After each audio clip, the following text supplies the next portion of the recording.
aim is to completely dismantle the foundations of an independent Muslim community. At the time of this episode's release, the outcome of the French presidential election has yet to be announced. It is likely the incumbent Emmanuel Macron will come back to office, once again defeating his hard-right rival, Marine Le Pen. Many Muslims may breathe a sigh of relief. Le Pen stands out as a viscerally anti-Muslim candidate in a country where it's hard to find any moderate voices. But in many ways, Macron's return to power is meaningless for the Muslim community in France. For all the cause of greater political participation, the choice for many is between one form of Islamophobia over another. Today, my guest, Rayan Freschi, a legal expert and researcher for CageUK, has recently authored a disturbing report on the French government's policy of systematic obstruction of the Muslim community. He uncovers how the French state under Macron has targeted peaceful Muslims, shut down mosques, closed charities, hounded Islamic schools, and made it impossible for civil society to operate independently from the state. His report, found in the show notes, makes a chilling read. Rayan tells me that the French state is shutting down Islam in France.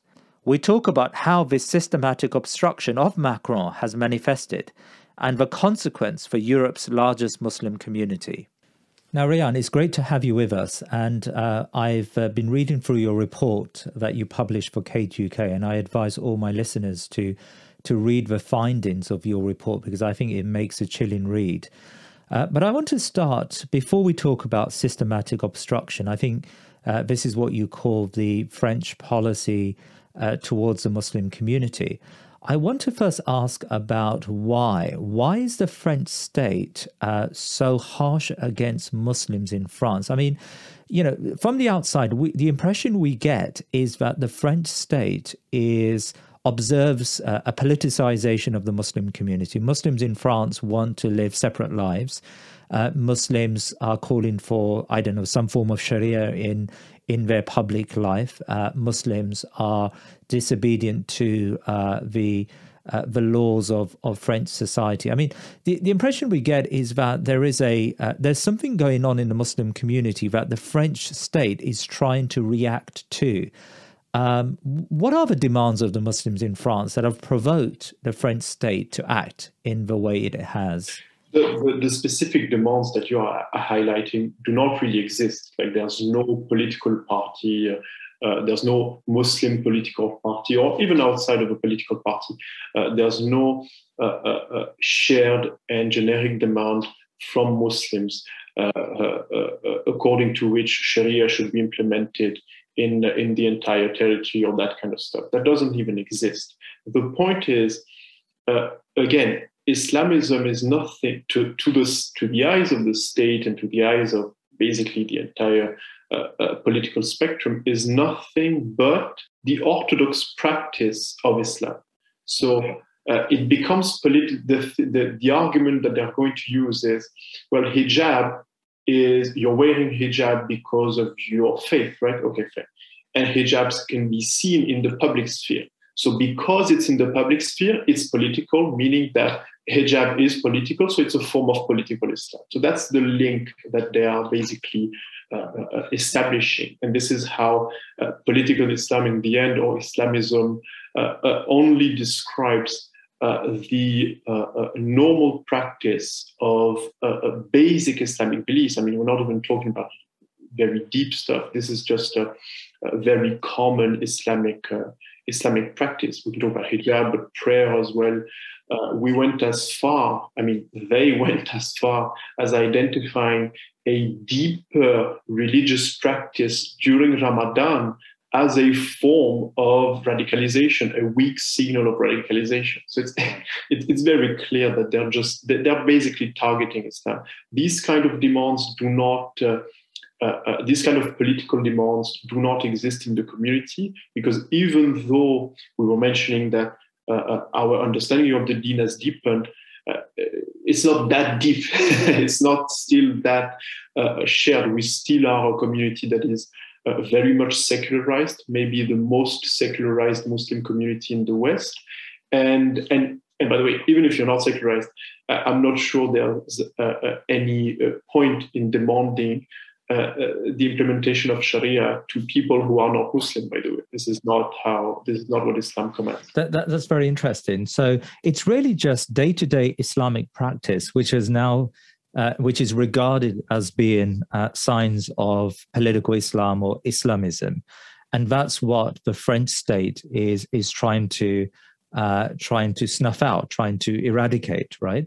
So let's talk about what the French state has been up to in the last few years. Now, we hear little bits of information from time to time. You know, we hear about the closure of mosques. We hear about the stipulation that children need to be put onto a register, and home education is almost impossible now to achieve. We hear about Muslim organizations and charities that have been shut down. But I suppose we hear about this from time to time. Maybe it comes up on our social media feed. But can you bring it together? What's happened to the Muslim community in France over the last few years? Thank you so much. Thank you so much, Afi, for bringing that up, because this is the main point of the report. The main point of the report is to highlight how these different events, the closure of the mosque, the adoption of the Anti-Separatism law, the one which basically made house education almost impossible for Muslims, actually impossible for Muslims, the closure of Barakah City, a charity, the closure of the CCIF, which was an independent Muslim human rights organization. They are not independent events. They are actually connected to each other. And the link is the systematic obstruction policy, this official policy that was started by the French state, by the French government in February 2018. This is absolutely essential to understand. It's a system, it's a policy that has been willfully created, crafted, and established by the government. And actually, what's kind of shocking is that it started in February 2018 at the request of Emmanuel Macron, and it remained completely secret until November 2019. So basically, for a year and a half, the state is running a policy, an official policy with very specific guidelines for a year and a half, and it's completely secret. No one knows a thing about it. You discover that in November 2019. And what you discover is that the policy has been established in 15 areas. We don't know which one, by the way. To this day, we still don't know which areas. And we know that thousands of inspections, thousands of controls have been led. Closures have been announced. Millions of euros have been seized. And you discover that now they believe that the policy is quite efficient and that it's going to be implemented in the entire national territory. So after a year and a half of being completely secret, it becomes public, and that's when you realize that it's going to be implemented everywhere. And what's the aim of this systematic obstruction policy? The policy main aim is to completely dismantle the foundations of an independent Muslim community. So how do you do that? You forcefully close down mosques, Islamic schools, but also businesses that are run by Muslims. When I say businesses, I mean restaurants, kebab, whatever, anything that is run by a Muslim. You're going to seize some money. You're going to organize controls, inspections of mosques, Islamic schools, businesses, and so on, because you want to harass the community. So even though you can't, if for some reason you don't find some minor legal transgression that could lead to a closure, at the very least, you are psychologically harassing and indeed persecuting the entire community to make sure that they understand that they are not welcomed and that they are not going to be able to establish themselves as an autonomous and independent and prosperous Muslim community. That's just not possible. And the numbers are quite shocking. We're talking about almost 25,000 controls in the last 4 years. We're talking about more than 700 closures in the last 4 years. And we're talking about 46 million euros that were seized, actually, I should say, stolen, extorted by the state. But on what pretext? I mean, you're confiscating money from Muslim businesses and closing down Muslim businesses. What law provides that level of power to the state to just randomly to arbitrarily close down these businesses? What's interesting is that, and that's one of the key points of the systematic obstruction policy. It doesn't exclusively rely on anti-terror laws, right? Because it's something very specific. It's difficult to implement. It's difficult to apply. We were mentioning the fact that in 2019, we discovered the existence of the policy. And when we discovered it, the functioning, the mechanics of the policy were also unveiled. And this is when the late Minister of the Interior, Castaner, said all options are to be used in order to close down or harass these organizations, these businesses, and so on and so forth. Meaning, any kind of legislation can be used in order to justify a closure. Meaning, it's basically it's a form of Al Capone governance, meaning get them by any means. By any means, exactly. Right. The anti-terror system is too specific; it's very difficult to implement. But you can use, I don't know, security norms. You can use that as well. You can use hygiene norms as well.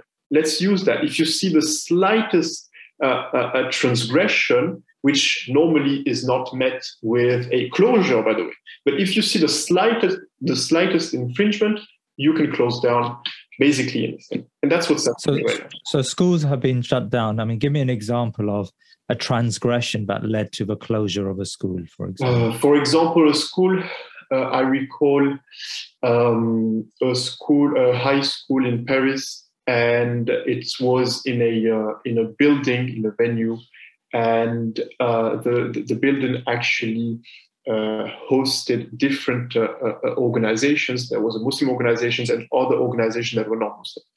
And there's that school, and there's a control. 15 administrative controllers come to the school, and they identify that there may be a transgression on security norms, and I can't recall specifically which one of it was. But basically, the idea was the venue is, the building is hosting different organizations. So if there's a transgression of that specific norm, then all organizations should be actually sanctioned. But the only one who was sanctioned was the Muslim high school, which was not only closed down, but actually had to leave the building. And the very same building hosted a few months after a Jewish school. And no work. I mean, if there was a transgression really, then no other school could have been opened, right? But that still happened because the main point was to make sure that the Muslim high school could basically leave the building. That's interesting. So this systematic obstruction policy was as you said, was first developed by the government in 2018, and over a number of years, they rolled out this. I mean, the figures you cite are just extraordinary in terms of closures and amount of money that have been confiscated. Isn't there a recourse to law here? I mean, surely, if the state overreaches, there are processes and procedures, judicial review processes where one can question the state and remedy that error. Has that been tried by the Muslim community? It was tried, especially when some organizations were dissolved.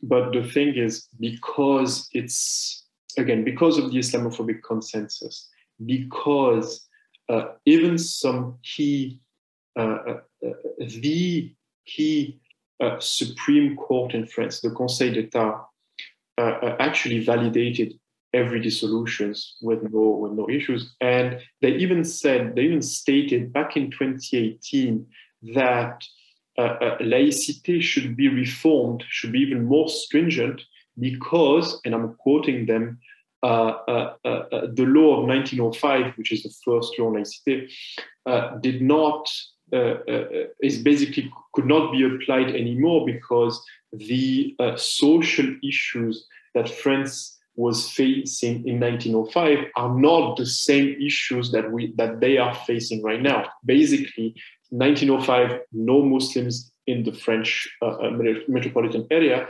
but nowadays there are practicing, so they believe that laïcité should be reformed, and in the end the reform was nothing but the Anti-Separatism law. So basically the administrative Supreme Court in France actually believes and adopts the same narrative as the state in the end.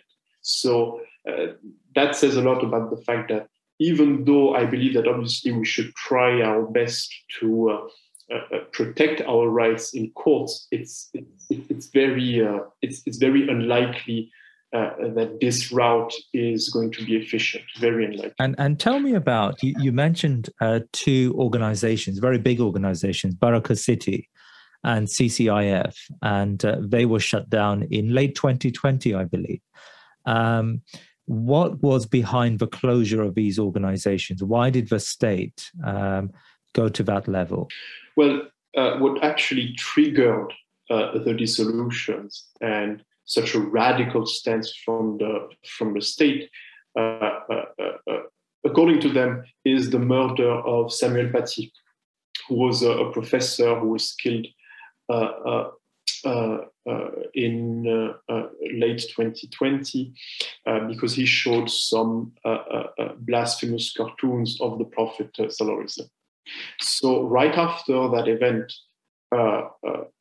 let's say that the state adopted a stance that was even more radical, and that actually they used that event in order to justify the closure of the CCIF. And even if the legal justifications were quite different, that's basically what they used in order to justify the closure of Barakah City as well. Again, there were no connections between the murder and these organizations, obviously, but it was just a way for them to, again, explain that from Islamism to violence, there is a direct connection. So the CCIF, Barakah City, we're talking about practicing Muslims who try to influence the social sphere of life, even if it's in a different kind of way, but they are still trying to influence social French life because of their faith. Well, that's called Islamism, and Islamism, in the end, at some point, is going to lead to some form of violence. So they should be shut down. It's a form of, it's basically prevent, but in a way more, in an even more radical way. So that's how they justified the dissolutions. And you mentioned the Anti-Separatism law, which is now, I think, in 21, it became law in France. Can you explain this law to us and why the French government, I mean, you know, since 2018, as you've described, they've had the ability to close down, to systematically obstruct Muslim groups. So why this additional law, the Anti-Separatism law, which we all now know about in very general terms, but if you can explain the details of it. The main point is that the Anti-Separatism law, as you mentioned, was adopted in 2021. The systematic obstruction was established and was being implemented since 2018. And the main idea, as we said, is that you can use any kind of legislation, anything that allows you to justify your control and inspection, and in the end, a closure can be used. So the main point of the Anti-Separatism law is to actually make sure that the administration basically has even more powers, even more tools. And when I say more, I really mean from a purely numerical standpoint. How can I justify to control a school, for example? Well, before the anti-separatism law, you may have, let's say, 5 different legal dispositions that should be met by the school. After the separatism law, it's not 5 anymore, it's 7. So I can go into the details of it, but it's not even the point. The main point is to make sure that now the administration has even more tools, even more actually weapons in order to close down these institutions. Because the main point is that the entire legislation has been weaponized by the state. It's actually a weapon that they're going to use arbitrarily in order to make sure that that they're going to meet their goals. And the goals are the controls, the closures, and the euros that they're trying to seize. So that's the main thing about the anti-separatism law. And that I believe is the overarching spirit of any kind of legal reform that the state is going to adopt from now on, when obviously legal reforms that have some kind of influence on Muslim human rights. The main point is to make sure that we have more weapons. And what's actually terrifying is I recall that the day it was voted, a centrist, a deputy, basically a member of parliament, actually said, well, I'm going to vote for the adoption of the anti-separatism law, but I still believe that it's not enough, and that at some point we'll have to adopt another law, because I really believe that's not enough. And we're talking about a law that introduced 102 new legal dispositions, so it's actually a huge bill. It really is a huge one, but it's still not enough. And I'm laughing, but it really says a lot about the complete blindness, the complete, it's just amazing to see that not only do they completely refuse to engage with us and discuss with us, but it's just complete, direct, full spectrum attack on us. And even when that happens, it may not be enough. So because it's not enough, let's continue again. And this is why sometimes some commentators exclusively focus on this anti-separatism law. I do believe that they should focus on the systematic obstruction, because in the end, the anti-separatism law is just a yet another tool, a tool that is implemented in that policy, basically. I want to understand the motivations of the French state. Why has Emmanuel Macron and the French political establishment decided to embark on this very horrid program of obstructing the Muslim community in the most basic aspects of their religious observance? You mentioned a lot in your report. You give statements from, for example, the Interior Minister, very explicitly stating about we are now spreading terror. The subtext seems to be that the government wants to establish fear in the Muslim community. To what end? Why are they trying to make Muslims fearful? I think there are two layers, two potential explanations. The first one is because Islamism in the end, and they know that as well, Islamism is nothing but Islamic practice. What they believe is that there is a direct connection between Orthodox Islam and violence. So we want to avoid violence, meaning we need to erase Islamic beliefs, Islamic practices as much as possible. Or if we can't erase them, if you keep them, then you're going to fear us so much that you're not going to practice them to the full extent, right? So that's the first kind of explanation. The second one is more, let's say, political. I believe that because the far right became a political force in the country, I do believe that Macron is also trying to seduce or at the very least reassure some, basically the far right, basically saying, you may not vote for me, but listen, I'm not that moderate. I'm not that bad. I'm still doing the job when we're talking about Muslims. I'm still making basically what you would like to do. So do not oppose me as much as you would like to, because in the end, I may be moderate with others, but with them, I'm extremely harsh. So I do believe that he is trying to seduce some of them. And I also think that in the end, even outside of the official far-right parties, again, the consensus is so wide that we were mentioning a member of parliament that's coming from the center and that believe that the anti-separatism law is not enough. So in the end, it's not just about trying to seduce, it's just the way they are. They really believe that there is a problem with Islam and Muslims, which should be tackled and addressed very harshly, very radically, because, again, in their mind, Islam, and I'm quoting Macron, is a religion in crisis.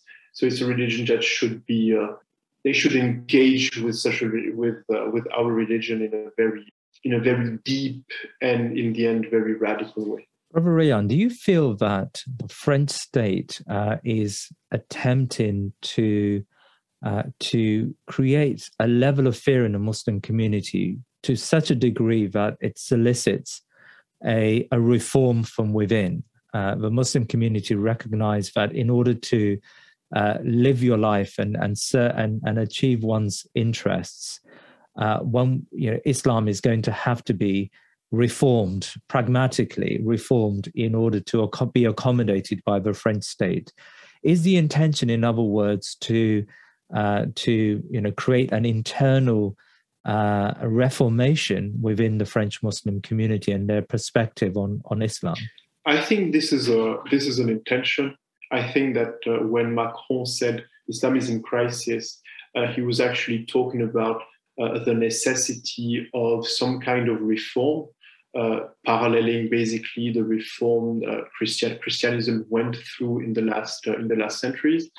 Now, I'm not sure it's going to trigger such it's not going to trigger such reform, because as we know, it's structurally impossible to reform. But for certain, it's going to push some of them to completely assimilate. That's something that is going to happen.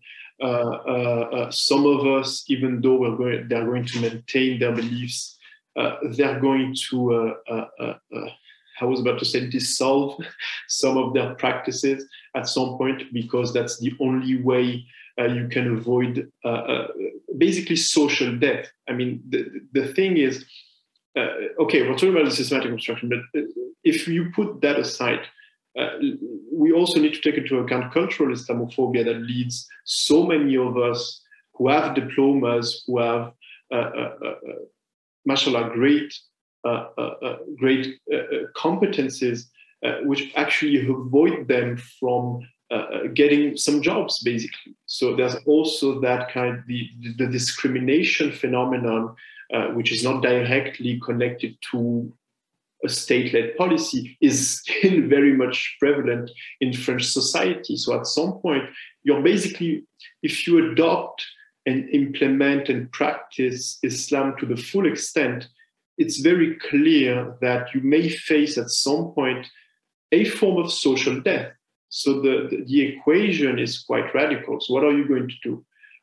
It's kind of it's almost like a challenge. It's like, fine, you want to remain who you are, okay, good, but there's no place for you in society whatsoever. So what are the majority of Muslims doing? As you've quite rightly said, the majority of Muslims are not going to accept this bargain to assimilate to such a degree that they renounce aspects of Islamic practice. So what then is the response of the Muslim community? How are they managing this state-sponsored systematic obstruction campaign? Those who can are trying to leave the country. Really? And that's actually happening. There's a great piece that was published by the New York Times a few weeks ago that highlights that phenomena. And this is something that is going to happen, and I believe this is going to actually intensify in the near future, because as leave to where? Muslim majority countries like Turkey, for example, Algeria also for a lot of us, basically North African countries. Some of us are also leaving to the UK, Canada as well. That's basically the main countries that come to our mind. This is the first kind of reaction, people leaving. If there's no place for you here, then just leave. But for others, the situation is way more, let's say, I don't want to say hopeless, but if you can't leave, then and you still want to maintain your deen, then you have to face some kind of precarity, some kind of you're going to face discrimination, you're going to face the social death, or at the very least some kind of social invisibility in the current society. This really isn't obviously it's unfair. It's a form of zulm, obviously, but what really worries me is the fact that a community, let alone an individual that is constantly targeted, that even when he doesn't move, he is criticized, then at some point you're triggering a reaction that is way more radical. Because if any of my moves is bad and I shouldn't do it, then, well, you know what, I don't have anything to lose, right? So maybe violence could be an answer, because anyways, even when I'm trying to be peaceful, even when I'm trying to be, let's say, quote unquote, moderate, I don't like that wording, but you get the sense of what I'm trying to say, it's not working. Well, maybe something else is going to work then. If we can't discuss, then maybe there's another kind of relationship, another kind of dynamic that could work. And that's basically violence. So a phenomena that we do not sufficiently analyze is the fact that France is the European country that gave the more Islamic State soldiers, actually. We should ask ourselves the question, how is that possible? And the differential between the people who left from France with other European nations is actually massive. It's huge. How do we explain such a difference? So basically, what I'm trying to highlight here is the fact that if we continue on this route, the cycle of violence is not going to stop for sure. Is not going to stop for sure. And more violence is going to lead to even more Islamophobia, even more Islamophobic resentment, which is going to lead to even more Islamophobic policies, which are already absolutely radical, which is going to lead to even more violence at some point. So obviously we hope it's not going to happen, but the key ingredients are there. I wonder if you can give me any insights into Emmanuel Macron and his state of mind, or his way of thinking when it comes to Islam.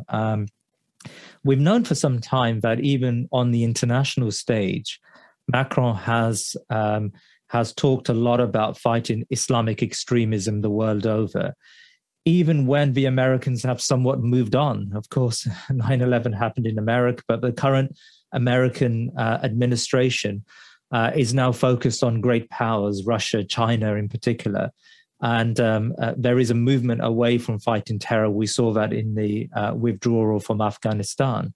Yet Macron has been insistent that this is the problem. And actually, at one stage, of course, now he will hate to recognize this, but at one stage he was calling to bring Russia in, so that the global alliance against so-called Islamic terrorism would be comprehensive.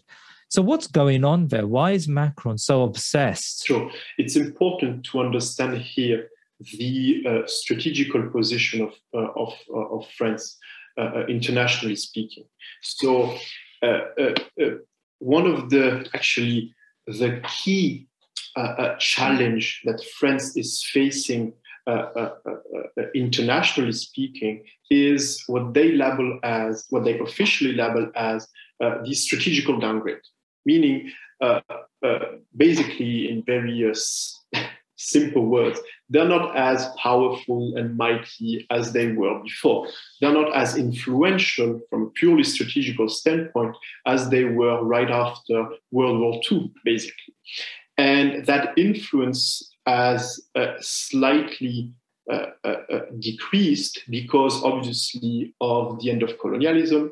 But even though colonialism ended, it's obvious that France still has a very strong political influence over the majority of its colonies, basically. So I'm of Algerian descent, and we're very proud. But it's kind of obvious that Algeria is still very much influenced by French policies. I could talk about Algeria, we could talk about Tunisia as well, we could talk about the Sahel region as well, we could talk about Mali and so on and so forth, etc., etc. It's very clear that basically the colonies, the Muslim colonies, even though they are still influenced by France, are more and more independent.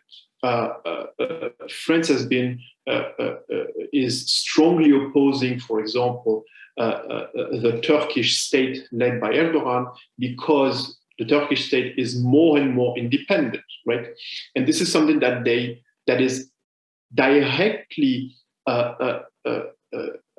decreasing their influence internationally speaking. So more, let's say, independence from Muslim societies, from the ex-colonies, is actually more and more, or actually less and less power, less and less influence for them.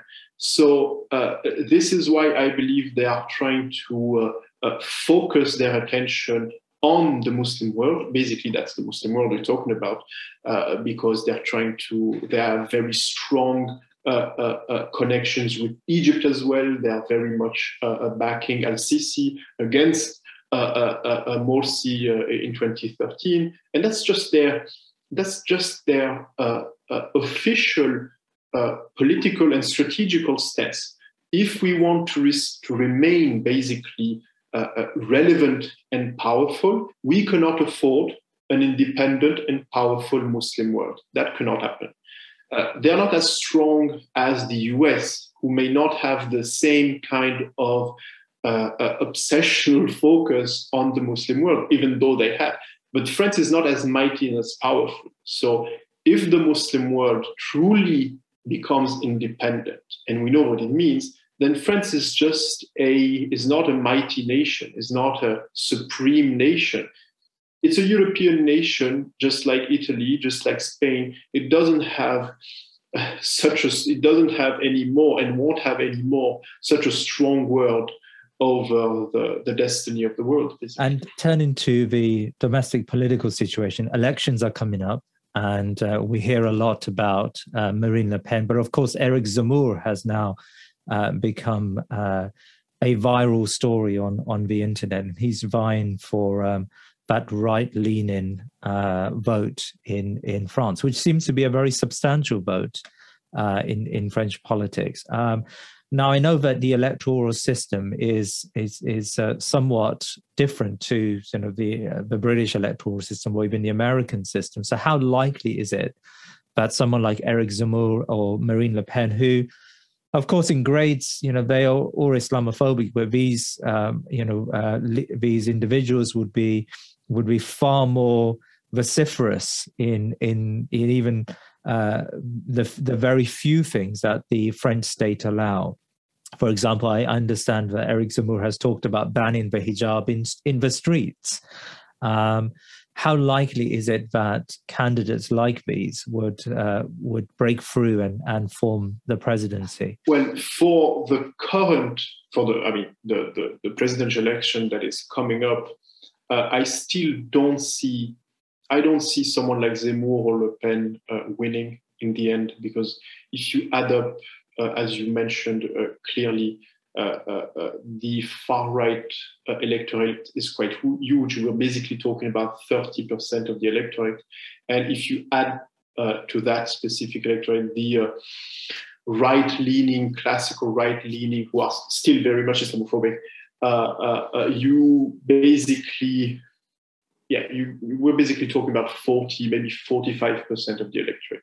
So I don't see them winning this year, but we obviously need to take into consideration the fact that I do believe that the main ideas of Zemmour are still being implemented under Macron policies. So the fact that we are a civilizational threat, a security threat to the nation, the fact that Islam in the end is going to lead to some kind of violence and insurrection. This is something that is being tackled by the systematic obstruction policy established by Macron. So this is something that we should bear in mind. And however, I also believe that Islamophobia is going to deepen. I believe in the years that are coming because of so many factors. Because we are coming. Because the pandemic is going to end, there is an economical crisis. If there's an economical crisis, we know that one of the key consequences is more discrimination. So in France, it's going to mean more Islamophobia. So it means that we are even more the reason why France is not as powerful, mighty, and whatever. So in the next 5 years, I do believe that the resentment may very well deepen. And if it does, then the far-right electorate may increase in the end. We need to take into consideration the fact that it's been basically 20 years of the war on terror. So those who were the generation that was nurtured by the narratives on Muslims and Islam, they're now going to vote. And if you look at some polls, if you look at basically that specific generation, those who were born in 2001, 2002, or even those who were born in the 90s, right? Those who were teenagers when the war on terror started, they're basically voting for the far right. The main party that is represented is the far right, is Marine Le Pen. And it's not surprising in the end, because you fostered an entire generation with resentment, with very strong Islamophobic narratives. So in the end, it's only natural that these people are going to promote and validate these kind of narratives. Macron is horrifying, but it's a horrifying thought to think that someone like Zemmour could take the presidency. And that tells you a lot about the domestic opinion, I think, in France and where it's moving. The direction of travel is moving in his and Marine Le Pen's direction rather than away from that, right? And we see that the left is losing ground in French electoral politics. I want to end by asking you a personal question, Rayan. I mean, you advocate for Muslims in France. You've written this report, and you've very, very openly worked to defend the Muslim community. But from your side, for you and your family, do you ever wonder whether France is your future, and whether you should leave the country and like many Muslims in your generation who are moving to Turkey or UAE or Dubai, whatever, right? Do you ever feel that enough's enough from your side, and it's now time to move on? Yeah, that's obviously a question that I'm asking myself. And when I was writing the report, the question arose in my mind basically each and every day, because I was like, okay, if that's the situation, then at some point. But it's actually a very let's say, religious question in the end, because it's something that we should ask ourselves. The main point of our existence is to worship Allah Azza wa Jal. So that's the key point. Can you worship Allah Azza wa Jal? And if you are in a place where worshiping Allah Azza wa Jal is so difficult and is actually trying to hinder you in any way possible, then, I mean, France is not the earth, right?